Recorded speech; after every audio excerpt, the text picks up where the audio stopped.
Good morning. Yeah, good morning. Good morning.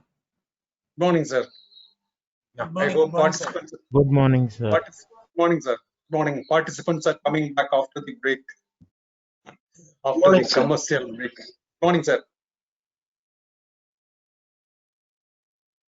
Okay. So we are in group behavior, day 3.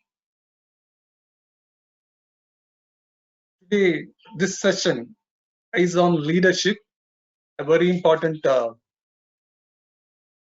concept. So this is the chapter outline. First, we try to define leadership. Then, in order to understand leadership better, we take up theories. We have number of theories on leadership. As usual, we start with trait theories,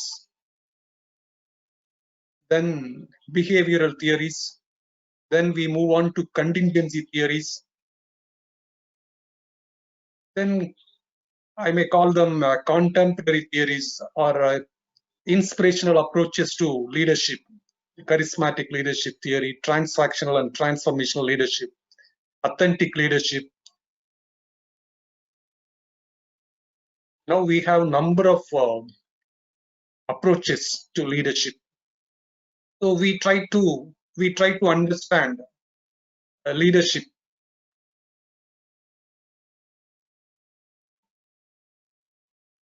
Let's start with defining leadership. So very simple definition. It's a very simple concept. The ability to influence a group toward the achievement of a vision or set of goals. It appears very simple, but leading in organizations is very difficult. Leading, a leader influences his group so that they contribute to group and organizational goals. Why it is very difficult now? Because now we are operating in a VUCA world. VUCA is an acronym for volatility, uncertainty, complexity, and ambiguity. The business environment rapidly changing, turbulent, competition is intense, situation, uncertainty prevails. Under these circumstances, how to lead? What one should do to achieve the goals of our organization or group? So leading is becoming a challenging task nowadays. Leadership is the ability to influence a group toward the achievement of a vision or set of goals. Why leadership is important? There are 4 major reasons. One is leaders provide strategic direction to organizations. They come up with their vision, mission, goals, objectives. So they only provide strategic direction. Especially in small groups, members need encouragement. So in such cases, leaders engage in motivation and coaching behaviors. Third, leaders enforce and interpret organizational policies. Actually, leaders act as linking pins. For example, I'm a faculty at GIB School of Management Studies. I work under a director. Our college has its own policies. Who will enforce those policies? Who will interpret those policies? Obviously, my director. My director is my leader, and he is the linking pin. He acts as a linking pin between me and the management. So in that way, leadership is very important. Then we need resources. Any group or any organization needs resources. it is the responsibility of the leader to provide the required resources. So that is why leadership is very important.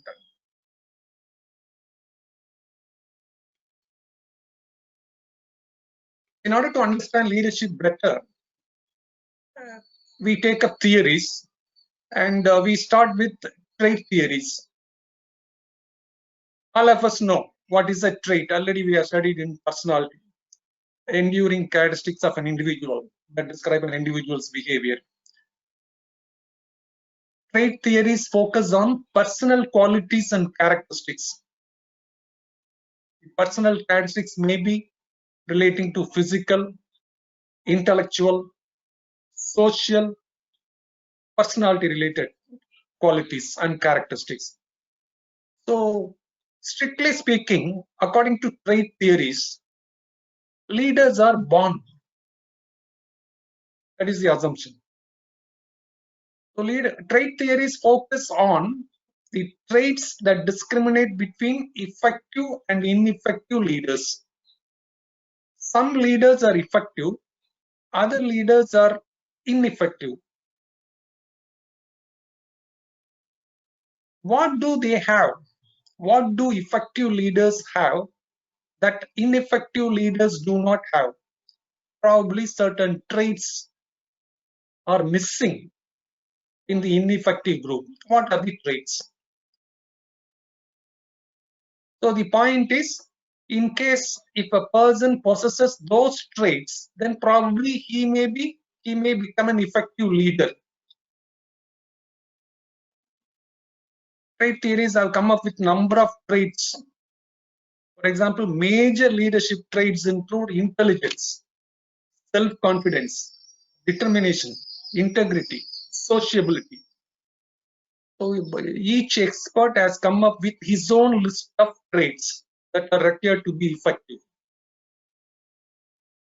But on the whole, if you look at all the studies relating to trait, they fail to generate a definitive profile of traits that characterize effective leaders. Each person gives a different list. Maybe some traits may be in most of the studies, but they come up with different traits. So actually people, experts cannot accept, or trait theories are not supported fully by research. Why? For example, suppose you list out some 5 or 6 traits, leadership traits. Suppose one person possesses these 5 or 6 traits. Can you say that person will be an effective leader? We can't say, because there are reasons. We'll take up later. Why? We'll take up later. So we cannot accept trait theories as such. But in the recent past, trait theories resurfaced, but their significance increased in the recent past. Why? Because now trait theories contribute something important to understand leadership. What is it? Originally, trait theories focused on leader effectiveness. If you have some traits, then you can be effective. If you do not possess these traits, you cannot be effective. Trait theory. But now the focus shifted from leader effectiveness to leader emergence. Now, what is leader emergence? Suppose there is a group, there is no formal leader. Assume that now a group is formed and there is no designated leader. Over a period of time, one of the members of the group will assume leadership. So the process by which this person becomes a leader is called leader emergence. Now, if we come back to traits. There are some traits which are needed for this leader emergence. For example, something like intelligence, need for dominance, extraversion, like this. There are certain traits which are critical for leader emergence. That is accepted. So instead of talking about leader effectiveness, trait theories now focus on leader emergence. Second, in the past, they talked about number of traits which cannot be researched. But now the focus is on theoretically plausible traits. For example, you take that big five. Already we have seen under personality, big five, extraversion. I think you will accept that a person must be an extrovert. Extrovert or extravert, both are okay. A person must be an extrovert to become a leader. If a person is quiet and shy type, probably he cannot become a effective leader. So extraversion, agreeableness, conscientiousness, emotional stability. So like this, there are certain traits which are needed for leaders. So trait theories initially failed because they focused on leader effectiveness. Now the focus is shifting towards leader emergence, and also the traits. Now they talk about some theoretically plausible traits. So trait theories resurface now. They are gaining importance now. We move on to behavioral theories. What do they say? Leaders have traits, okay, but what do they do is important. Behavioral theories propose that specific behaviors differentiate leaders from non-leaders, or effective leaders from ineffective leaders. Specific behaviors. So the assumption or the interpretation is that if specific behaviors differentiate effective and ineffective leaders, or leaders and non-leaders, then probably we can train people in these behaviors. So you can train people to be leaders. Leaders are made. So trait theory said leaders are born. Behavioral theories, leaders are made. You can train a person to be a leader. There are a number of contributions, 3 important contributions. First, we start with Ohio State Studies. In Ohio State Study, this Stockdale and Fleischman, they conducted a study, and for this particular study, they developed a questionnaire called Leader Behavior Description Questionnaire, LBDQ, Leader Behavior Description Questionnaire. And in that, at the end of their study, they were able to identify just 2 dimensions of leader behaviors. Any behavior of a leader can be categorized under these 2 heads. One is initiating structure, the second one is consideration. What is meant by initiating structure? A leader initiates structure. That means, for example, he defines what his role is. He defines what is the role of each of the followers. This is my role. This is what I will do. This is your role. This is what you have to do. Policies, decisions, everything, anything connected with this will come under initiating structure. And second one, consideration. This is something connected with the relationship between leader and followers. I think a leader must establish a cordial relationship with the followers. So whatever he does for that will come under consideration. There must be trust. There must be mutual trust. How to establish mutual trust between a leader and followers? A leader should understand followers, their needs, even their family problems, personal problems. So anything to do with this will come under consideration. Just two dimensions of leader behavior: initiating structure and consideration. Roughly during the same time, in Michigan University, Rensis Likert and his colleagues, they also conducted a study. In their study also, they have come to the conclusion that leader behaviors can be categorized into two basic dimensions: job-centered leadership, that is leader behaviors connected with accomplishing the task, performing the job, anything to do with completion of the task, job-centered leadership. Second one, anything to do with the relationship between the leader and the follower, employee-centered leadership, supportive behavior. So Michigan University studies came up with the same kind of conclusion. Two basic dimensions of leader behaviors. First dimension, job-centered leadership. Second one, employee-centered leadership. Okay.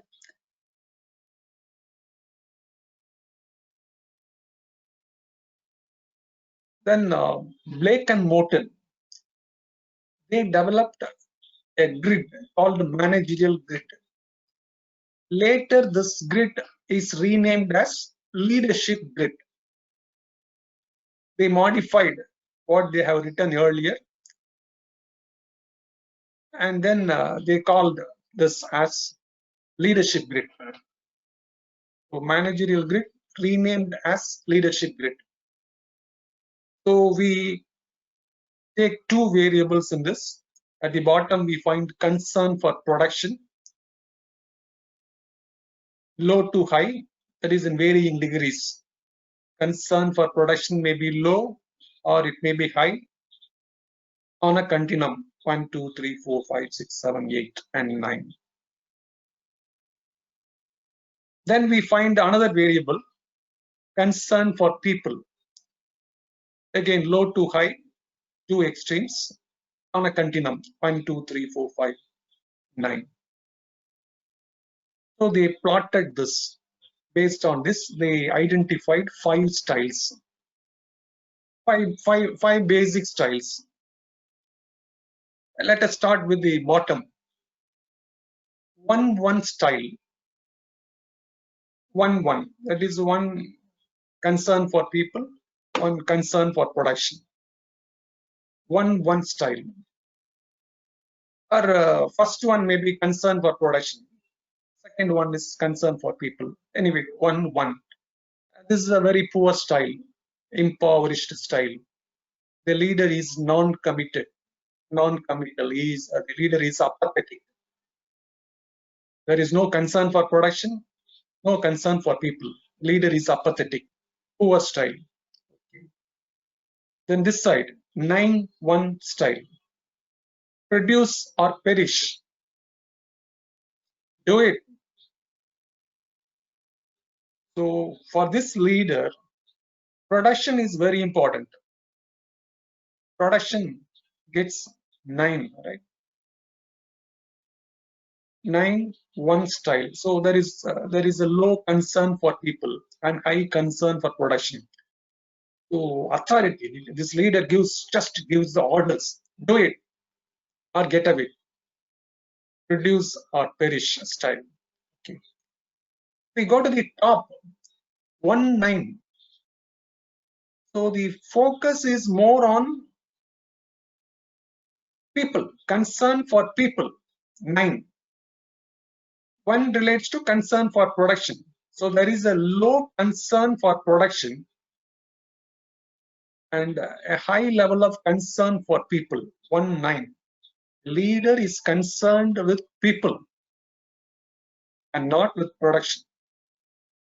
So it looks like the group or the organization looks like a country club. Then this side, 9.9, team leadership.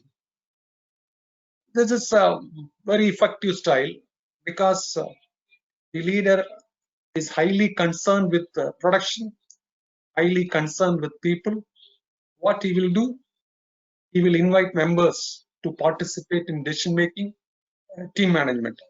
There will be openness. The focus is on accomplishing goals. So this is a very effective style.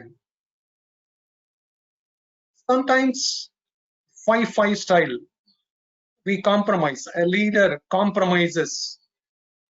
The leader tries to arrive at a balance between concern for people and concern for production. Middle of the road style, 5-5. So these are the 5 basic leadership styles identified by Blake and Morton in their leadership grid.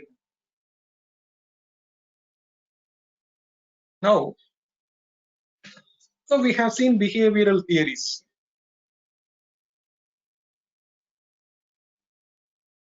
Ohio State study, Michigan University study, leadership grid or managerial grid. So what do they say? Basically, specific behaviors. Specific behaviors of the leaders differentiate between effective and ineffective leaders. Now, you may have a question. Can you say which are the specific behaviors that are consistently associated with leadership effectiveness? Suppose you ask them, you ask these people, tell us. You are telling specific behaviors differentiate effective and ineffective leaders. Tell us what are all the specific behaviors that are consistently associated with leader effectiveness. They failed. They failed to come up with a universal set of behaviors that are consistently associated with leadership effectiveness. Why? Because we know situations differ. Different situations require different behaviors. So slowly, focus of researchers shifted to situations. The first leadership research started with trait, then shifted to behaviors. After some time, the focus shifted to situations. So now we have contingency theories. Now, before we take up specific contingency theories, we try to understand what is this approach all about, contingency approach. Contingency, we know, chance happening, situation. Already, the nature of OB, I told you, OB is known for its contingency orientation. OB provides recommendations based on situational factors.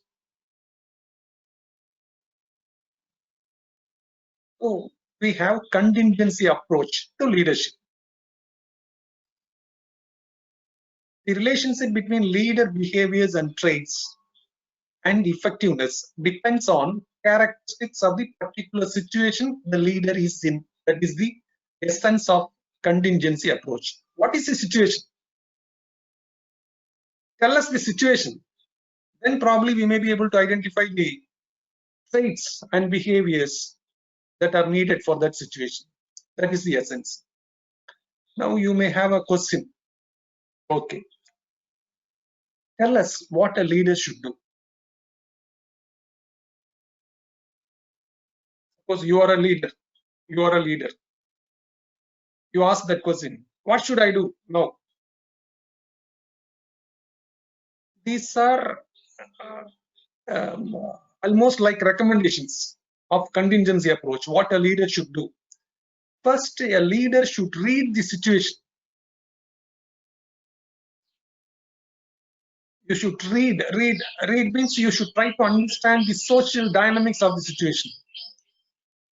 What is the situation? We will take up later in detail.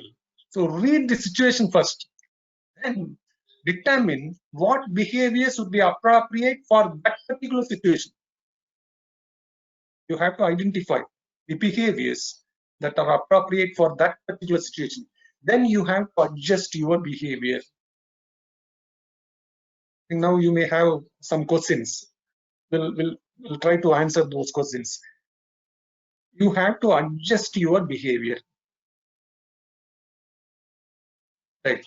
Now, what about the general criticism or general evaluation of contingency approach? The basic premise has been accepted. Yes. Different situations require different leader traits and behaviors. Correct. So that premise has been accepted. Okay.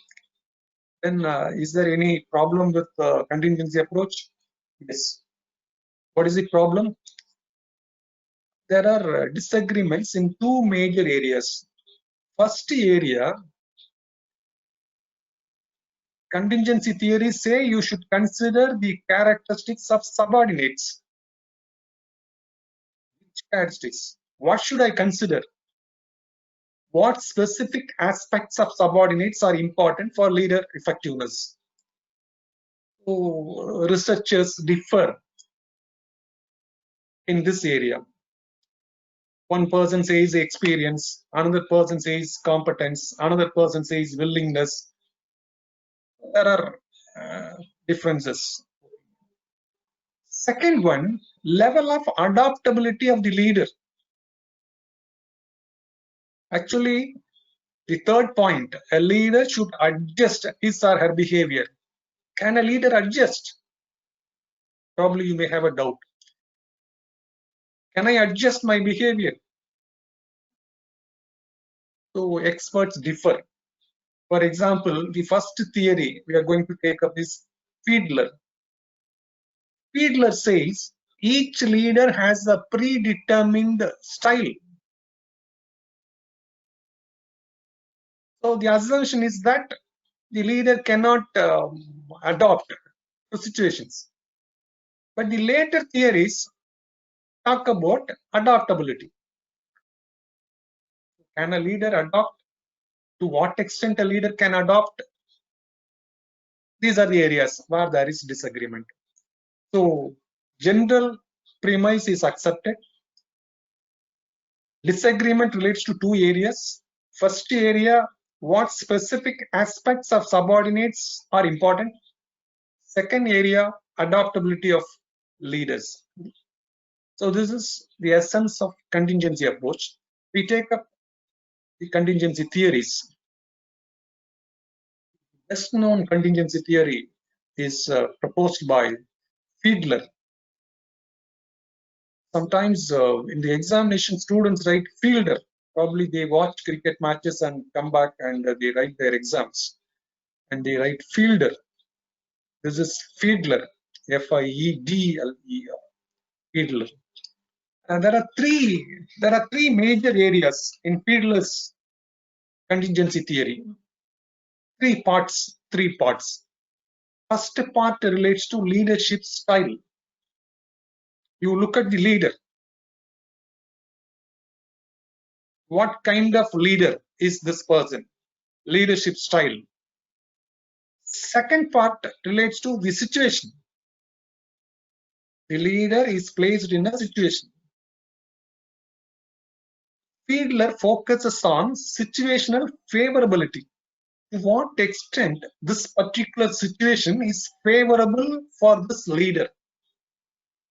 Now the question is how to determine situational favorability. Fiedler has given three variables based on which he arrives at favorability. First one, leader-member relations. I think we have to accept. We have to accept Fiedler's propositions. What about the relationship between the leader and the followers? Leader-member relations. The relationship may be good or it may be poor.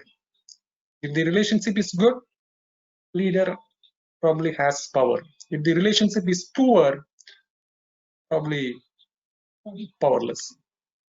So this is one of the three variables. Task structure. What about the tasks that are to be accomplished? If task structure is high, probably leader has more power because you can easily instruct them, you can easily guide them because it's a highly structured task. Whereas if it is not structured,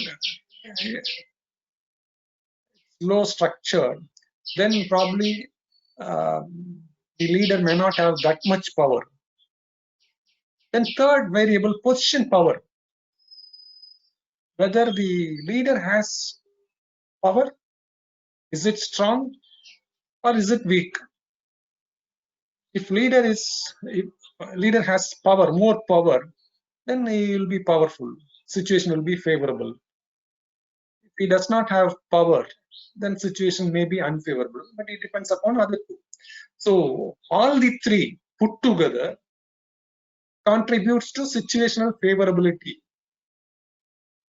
So now leadership style. I think I forgot to tell you that styles. Fiedler categorized leadership style into two: task-oriented style and relationship-oriented style. Task-oriented style is nothing but what we have seen already: concern for production or initiating structure, job-centered leadership. This relationship-oriented style is nothing but concern for people, consideration, employee-centered leadership. So same two basic dimensions of behavior of leaders.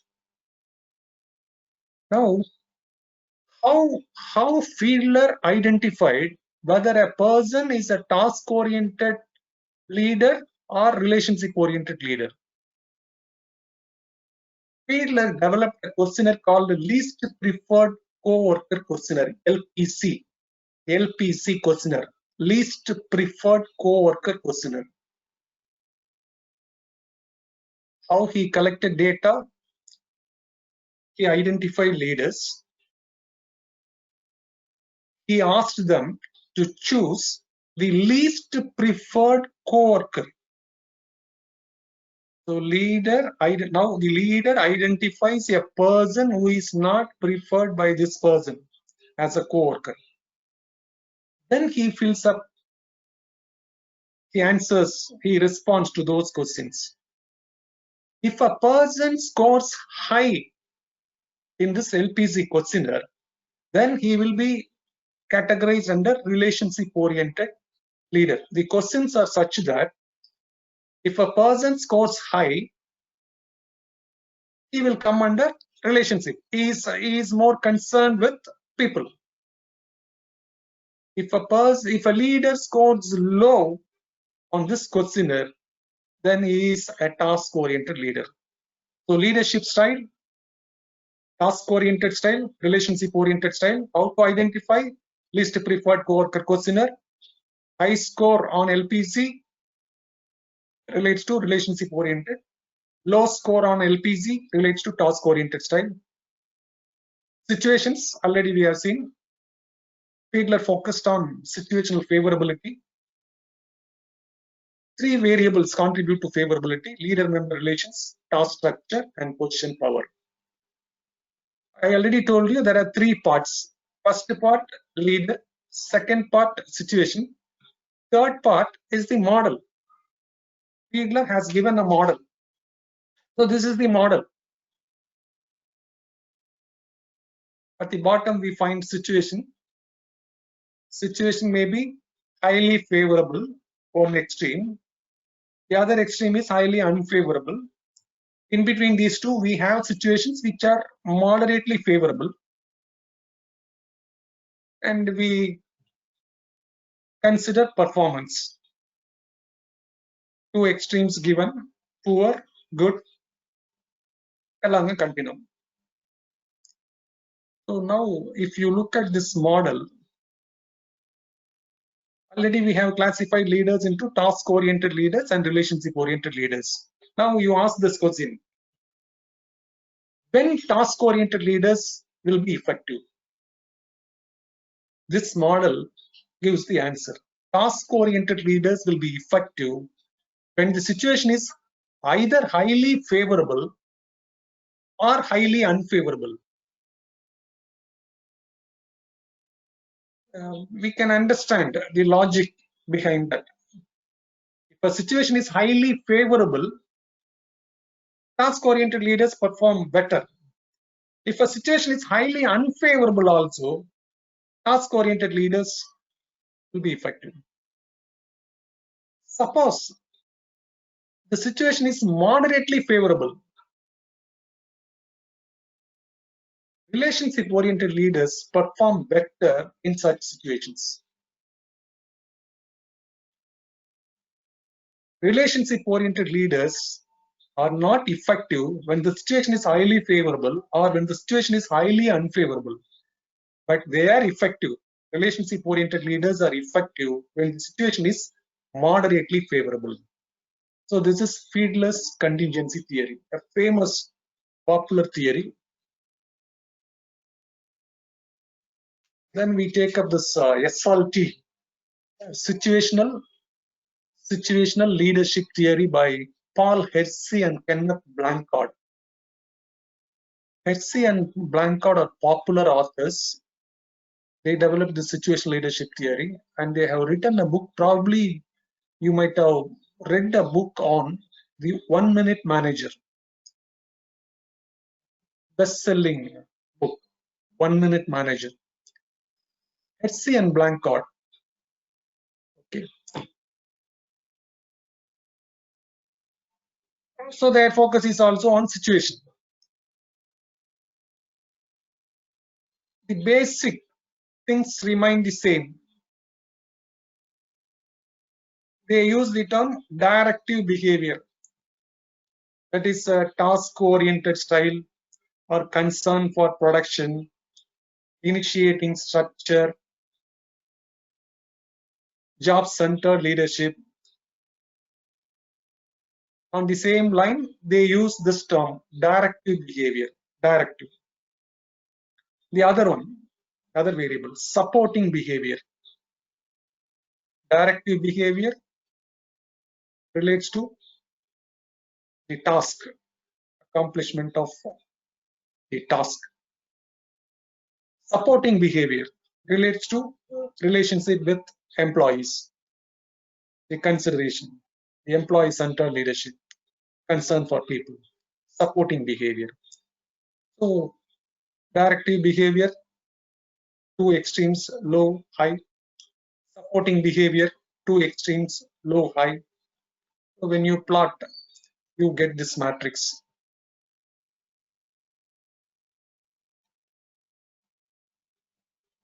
Let us start with,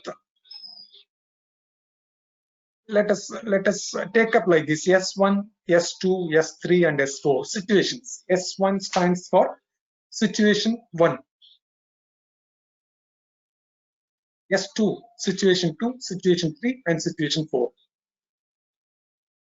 Now you ask this question, what is the difference between these situations? How S1 is different from S2? How S3 is different from S4?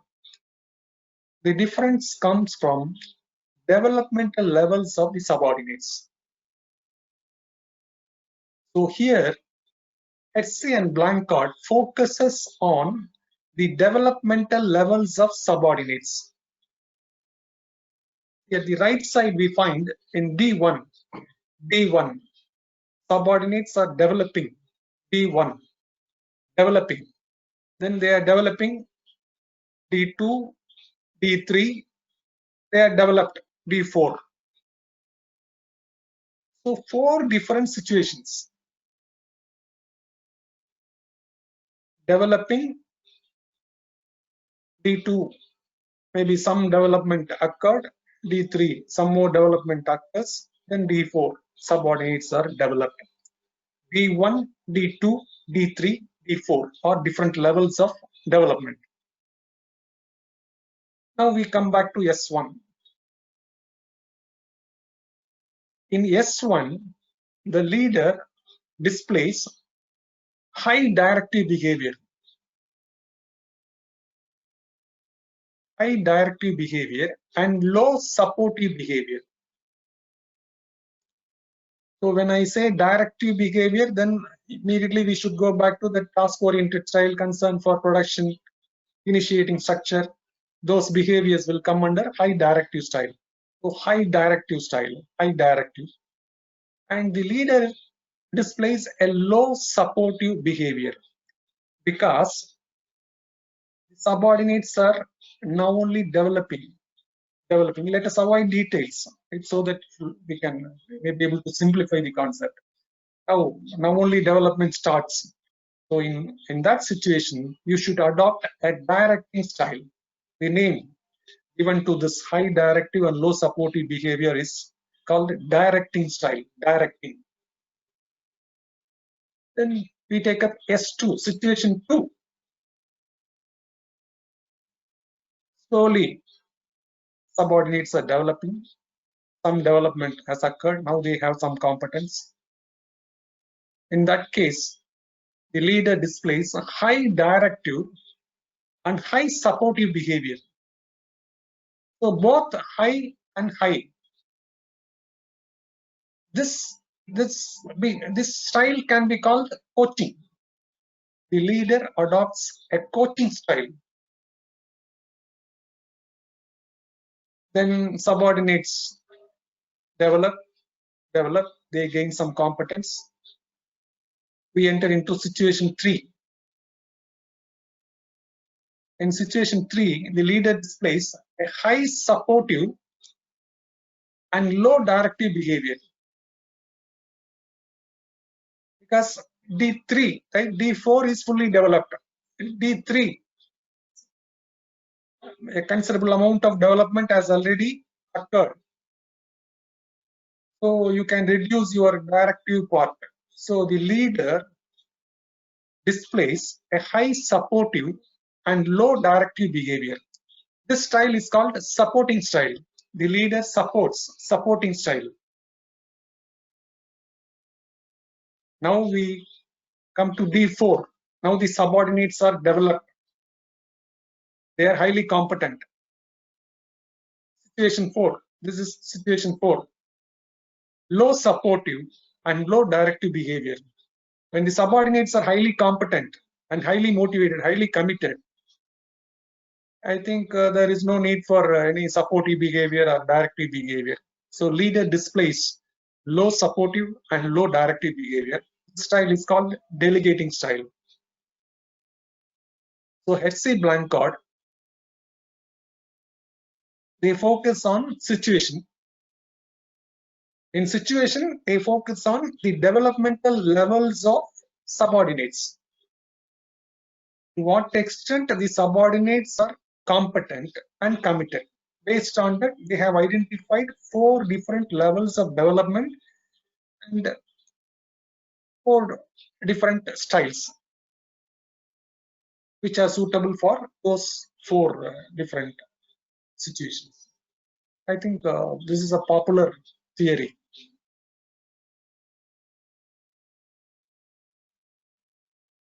One Robert House, he has come up with a contingency theory called the path goal theory. Basically, what is the role of a leader? Basically, what a leader should do. A leader has followers. A leader's role is to clarify, is to show the path to the goal. A leader should show the path to reach the goal. So it is called the path goal theory. Now, what a leader should do to do that? There are two sets of contingency factors. First set is in the subordinate contingency factors. Second set is in the environmental contingency factors. So a leader should consider these factors and he should choose an appropriate style for that situation from the styles identified by Robert House. He has identified 4 different styles. Now, what are all the different subordinate characteristics? For example, he starts with locus of control. What is locus of control? If you believe that you are the master of your fate, then your control resides within you. You are an internal. If you believe some external force determines your fate, then you are an external.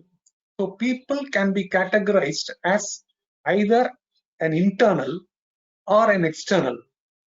Internals, externals, locus of control. So a leader should look for that, whether a subordinate, internal or external. What about their beliefs? It's a belief, right? What about their beliefs? And what about their experience? Do they have experience in the tasks that are to be performed? What about their perceived ability? Do they believe that they are capable of performing the task? Perceived ability. So these are the subordinate characteristics that should be considered by the leader. Then environmental situational factors. Task structure. Already I told you. Task structure we have seen under Fiedler's. Task structure. To what extent the tasks to be performed are structured? Are they highly structured or poorly structured? Formal authority system. What about the power? Work group. What kind of work group is there? Work groups obviously differ. Already morning in the first session, probably you might have come across groups. So 2 sets of contingency factors to be considered by the leader, and 4 options are given to a leader by Robert House. These are the 4 leadership styles: directive, participative, achievement oriented, supportive. Directive, already we know, the leader gives instructions and focuses more on accomplishing the task. Participative, the leader consults followers. Participation in decision making. Wherever we use in management, wherever we use the term participation, then it means participation in management. Achievement oriented. A leader tries to achieve more, set standards, right? Tries to excel. And supportive. This already we know, supportive style takes care of the feelings, concern for people. So these are the 4 different styles identified by Robert House. Now, what a leader should do? A leader should study these characteristics of the situation. That is 2 sets of situational factors, subordinate characteristics and environmental contingency factors. Depending upon these, a leader should choose any one of these 4. If he adopts the appropriate style, then that will lead to improved performance and satisfaction.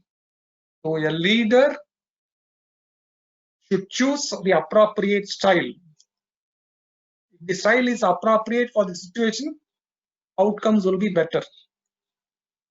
Otherwise, he will be ineffective in that situation.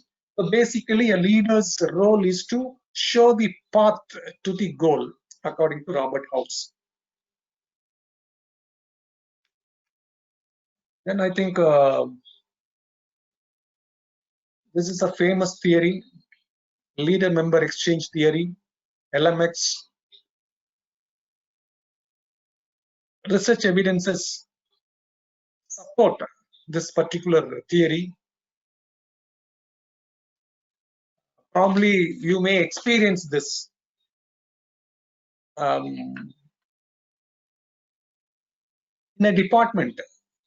For example, in a college department, we have a head of the department and we have faculty members. The head of the department will have a unique relationship with each one of the members. Just think about it. You think about your own your own group. It may be a section, it may be a group. It's a social entity, right? It's a social entity. There is a leader, there are followers. Just think about it. The leader has a unique relationship with each one of the followers. Some of these relationships are more positive than others. Why? Why some of these relationships are positive? There may be reasons. For example, these members may be highly competent, or they are extroverted. Yes, sir. I think somebody. Yes, sir.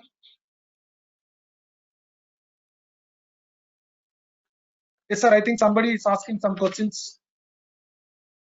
No, sir. No, sir. Oh, okay. Okay. Thank you, sir. You just think about your relationship with your boss. So it's obvious. If there are 10 faculty members in a department and there is one head of the department, the leader's relationship with faculty 1 is unique. The leader's relationship with faculty 2 will be unique. So each one of these relationships is unique. Actually, 3 experts, Dan Seru and others and his associates, they developed a theory based on this called vertical dyad linkage model. Vertical dyad we know too. After 40 days, the crop will come. అంటే 40 రోజులు పడుతుంది కదా. So దాంట్లో the demand for flowers were high, 30 rupees per kg or 40 rupees per kg. But we can see that. So we are falling to the September and the month of November definitely will celebrate the holy occasion is the Diwali. Definitely. So particular But I think flowers. Audio. And Lakshmi Pujalu Gante, we can see that the rural areas, the only somebody's audio is, I guess, on. 30 rupees, 40 rupees on the hot season, but when demand is high in the market at the time of November and in against situation, I think I can't make out anything of it. So, what type of strategy extensively used for religious or social occasions? That is what. And also, so the main actor Gita has faced a lot of challenges. So, by cultivating the marigold project, the marigold cultivation in the own fields, so no constant source of income and income received only once during the harvest season, and not getting fair price for her flowers, price drastically decreased to 5 rupees to 10 rupees because of high supply of marigold. Because when there is a demand in the market and when we are finding out the opportunity which is available in the market, many of our farmers, Yes, sir. many of the industry, Yes, sir. I think Yeah, there are some problems there. So in this case, you can read the case and you please come up with a solution based upon her challenges. So I welcome you all to participate as an interactive session about this. Some other lectures are coming up. I think this Dr. Kumar, I think Dr. Kumar is speaking. Share the caselet in the group. You can just have a look at it. It's a 2.5 page caselet. Just Please mute your mic. and then we can discuss on how we can go for value I added think some products interference. for this marigold. Just sharing it in the group. I think some interference. I'm not able to make out anything out of it, but it's okay. We can discuss. Okay. So leader member exchange theory, LMX. each of the relationship will be unique. Now it's fine.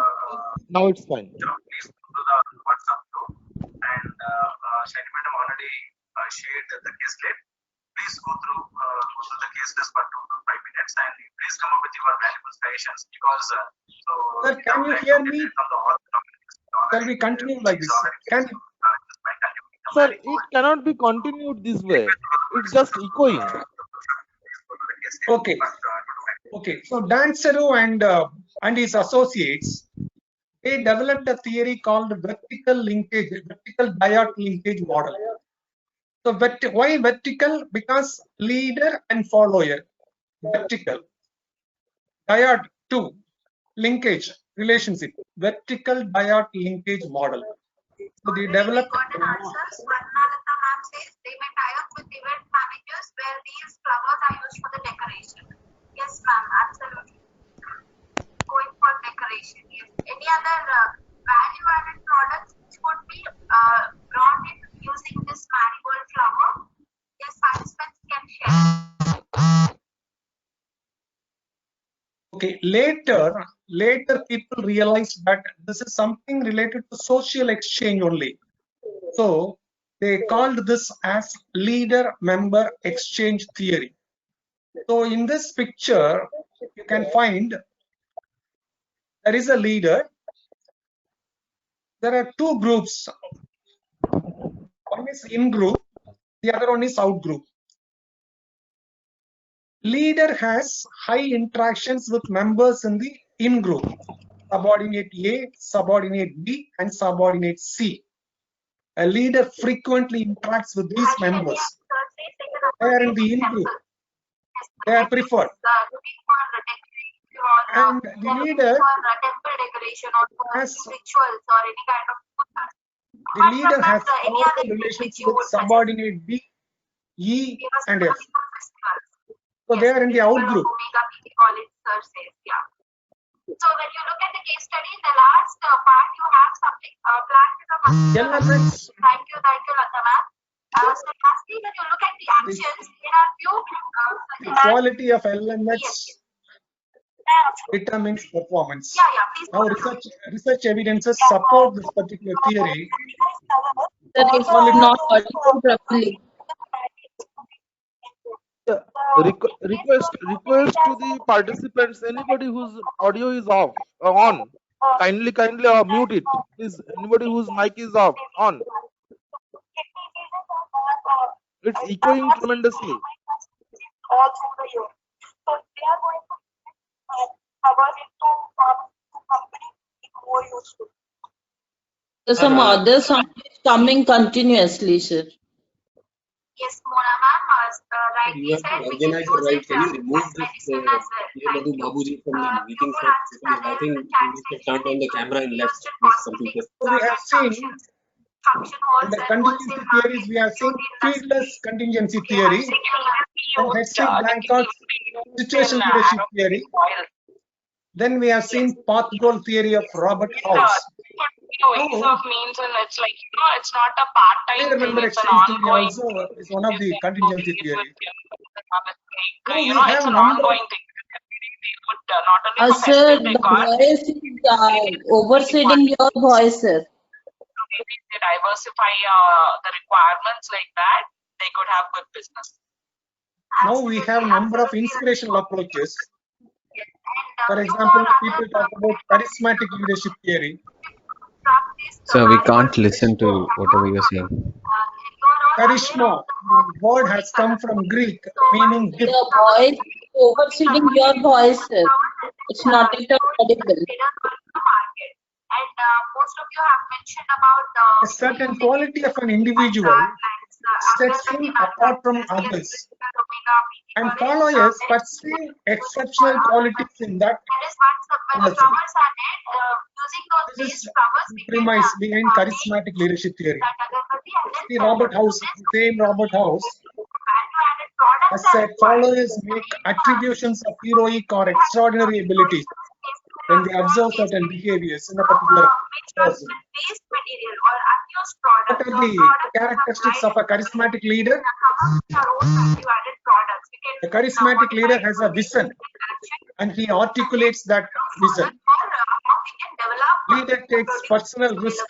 any kind of product through which we Leader can is come out. sensitive to Next follower slide, needs, we will also show you few and of leader engages in unconventional behavior. You will be surprised to know that it is made These from are the characteristics of charismatic leaders. when we interact with you, we will ask you certain questions. So you will be surprised as to, okay, this is the material used for this product.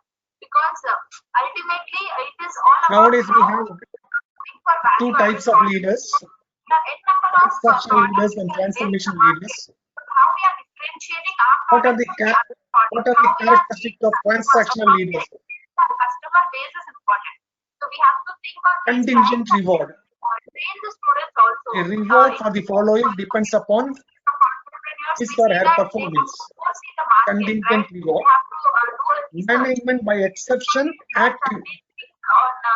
A leader searches for deviations and intervenes only when there are deviations. This is management by exception. Management by exception, passive. The leader intervenes only when the standards are not met. Places where freeway leadership. Hello. Sir, is it possible? Sir, Paramanandam sir, excuse me. Yes, madam. Yes, sir. Is it possible to exit that person, sir? Can you remove the person from the presentation? Okay. Yeah, sir. Why don't you remove? Okay, just 5 more minutes, right? We'll complete. Yeah, please remove him from the meeting, sir. It's We're been not disturbing. able to hear you, sir. Because here he will be taking us through continue, which is over to you. Thank you, Shani madam. It's one of the previous system. So I really appreciate all the participants because when the session is going on, to do a lot of instruments, whatever. So we thought that we are not. Okay, you just go through this slide, okay? Because we are not able to see your faces, but Please this is what just go through these slides. Hello. We'll finish it in 5 minutes. expecting So transformation leaders, interactive with the characteristics include idealized influence. So I have a They suggestion. have a vision. Very good vision. Because With the help of that vision, etc. They inspire. By inspiring followers, they motivate. Intellectual stimulation. There is no meaning in attending such webinars. Kindly do something. What to do, madam? Today, the Agarbatti startups, the particular suggestion is come from. You can tell your technical team to mute the mic, sir.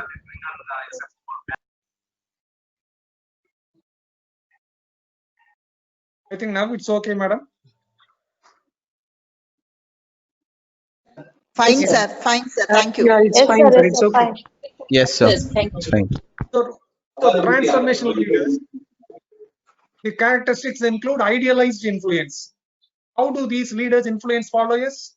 They influence with the help of the vision. This is what we should accomplish. This is the vision. This is the goal. They influence followers like that. Then they inspire. Because of this inspiration, they motivate followers. Intellectual stimulation. They focus on the intelligence of the followers. They try to make them more intelligent. And individualized consideration. They pay personal attention to each of the followers. So nowadays, we identify 2 different types of leaders. But we should not forget that these 2, that is transactional and transformational leaders, complement each other. A leader should be a transactional leader. In addition to these characteristics, that is contingent reward, management by exception, laissez-faire. In addition to that, a leader should display these characteristics also. So these 2 complement each other, transactional leadership and transformational leadership. Oh, probably you might have heard about this particular term, authentic leadership, authentic leaders. Authenticity, already we know, it's a value, authenticity. there are some leaders who know who they are, know what they believe in and value, and they act on those values and beliefs openly. That is authentic leadership. They share whatever information they have, they are willing to share it. They share information. They encourage open communication. I think I have put Gandhi and Narayan Murthy on this slide. I think they share these characteristics. Authentic leadership is defined in a number of ways. As usual, different experts define authentic leadership differently. But if you look at these definitions, then probably they come under three different perspectives. The first perspective is intrapersonal perspective. There are some experts who look at what happens within that leader, within that person, what happens, why he can be an authentic person, intrapersonal perspective. Then there are some others who look at his relationship, the leader's relationship with his or her followers, interpersonal perspective. Their definitions relate to something connected with the interpersonal relationship of this kind of a leader. Then the third perspective is called developmental perspective. This Walumwa is an expert who come under that developmental perspective. According to this Walumwa, Avalio and Weber, these are the four components of an authentic leader. Self-awareness. First of all, a leader should be aware of his own values and beliefs. That is what we have written in the first statement. Leaders who know who they are, know what they believe in and value. Self-awareness. Internalized moral perspective.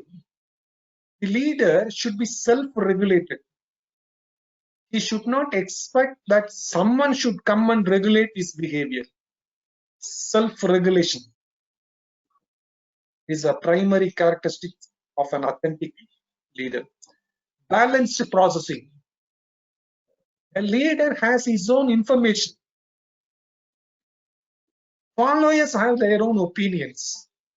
Now, what the leader should do before he makes a decision, he has information. Subordinates have information and opinions. You should consult subordinates. A leader should consult subordinates. He should collect. That is why in the second statement we have written, encourage open communication. They share information. Whatever information you have, you share it. And you collect information and opinions from subordinates. Process these. That is balanced processing. Then relational transparency. There must be transparency. If you share information and encourage open communication, there will be transparency. Relational. Your leader-follower relationship. There must be transparency. These are the four primary characteristics of authentic leaders. Now in general, in leadership theory, we talk about authentic leadership, ethical leadership. I think, can you identify this leader? J.D. Tata. Ratan Excellent. Tata. So can you expect this kind of a behavior from a leader of such caliber? He has knelt down for a photograph. What kind of leadership is this? Right? Great leader, a great contemporary leader. TAS leadership program. TAS, Tata Group, gives leadership programs. One of the batches graduate. So now they arranged for a photo shoot. Everyone was ready and Ratan Tata came. And the arrangement was such that all the students, that is all the participants, will stand and they have put a chair at the center for Ratan Tata. So Ratan Tata will sit in the chair, and others, the arrangement will be like this, what you see in the photograph, except that Ratan Tata will be sitting in a chair. So when Ratan Tata came to know about this, he just asked people to remove the chair. And when members hesitated to kneel down, he was the first person to kneel down. And others were shocked. Wow, Ayo, what should we do now? They were shocked, and some hesitation on the part of organizers and all. Ratan Tata said, I am an old man. I can't sit like this for a long time. Please, quick, be quick. So they had this photo shoot. What a great leader. Okay. Now your doubts and queries.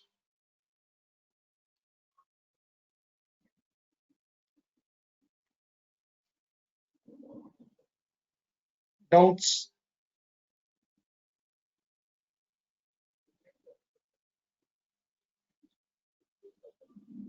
I think maybe you are hungry.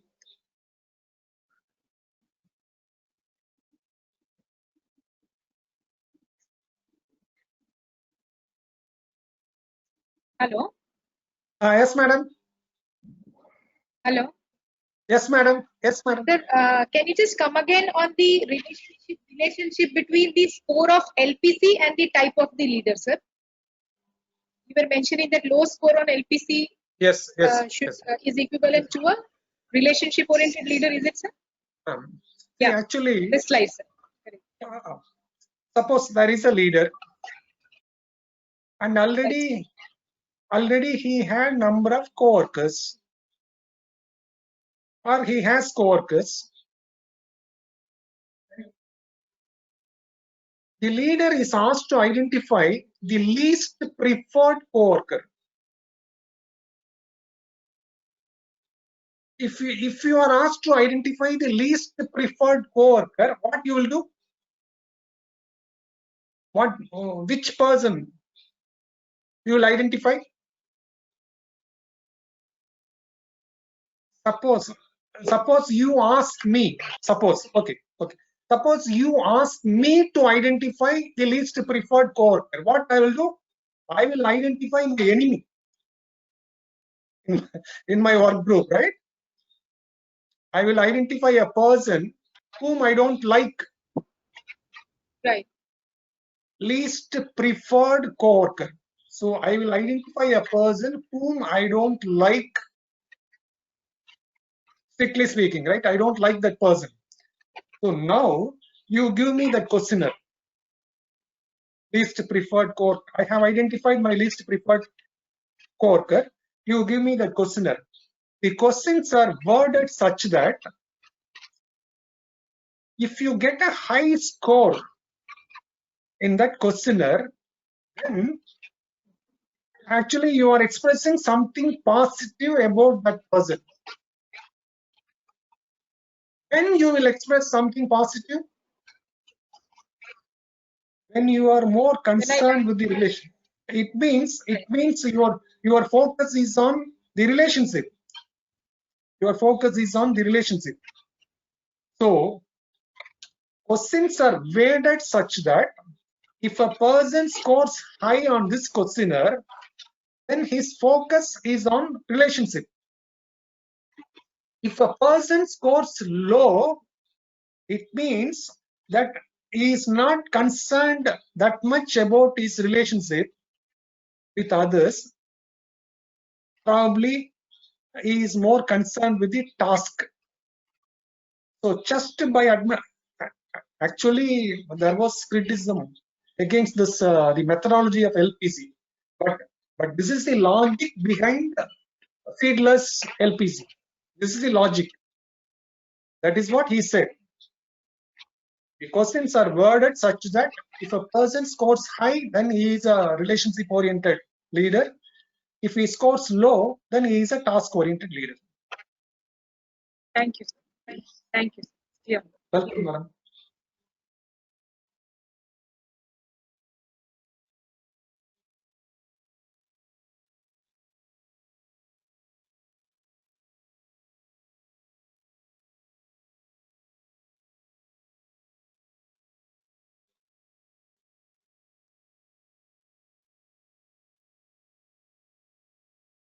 Research evidences fully support this leader-member exchange theory because we ourselves know we have a unique relationship. I have a unique relationship with my boss.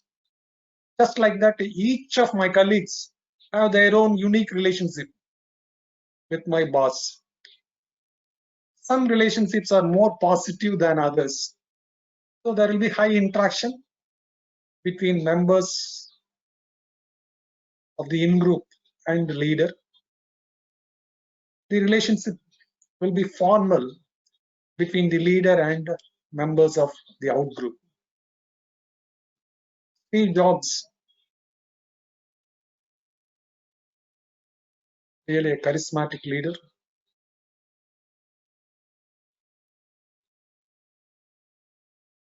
Now people talk about ethical leadership. Almost same content, a leader should be ethical. Servant leadership, I think now in leadership theory they have come up with a term called servant leadership. A leader, the primary motive of a leader should be to serve. Followers first. A leader should be concerned with the development of the followers. Servant leadership.